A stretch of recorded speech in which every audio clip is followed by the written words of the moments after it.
À 4600 km de Paris, les services antiterroristes français préparent dans l'ombre l'extradition de détenus bien particuliers. Des hommes, des femmes, avec enfants parfois, partis faire le djihad en Syrie. Capturés au fil des combats par les Kurdes, leur avenir judiciaire se joue désormais en France, leur pays d'origine. Aujourd'hui, il y a un certain nombre de mesures, de dispositions et de passages qui ont été institués. Le premier, pour notamment tous les prévenus qui sont placés en détention provisoire, c'est le passage en CAIR. Donc quartier d'évaluation de la radicalisation, c'est 4 mois.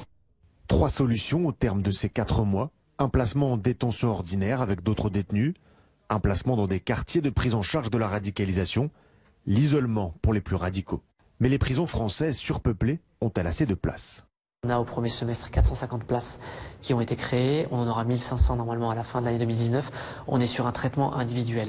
Le gouvernement qui assure être prêt pour un éventuel retour, mais se pose déjà la question de l'après. Parler des terroristes et parler de la prison, c'est se poser encore une fois la question du manque de moyens, du travail de réinsertion, de réintégration à la société, puisque ces individus-là, peu importe la peine, ils sortiront un jour.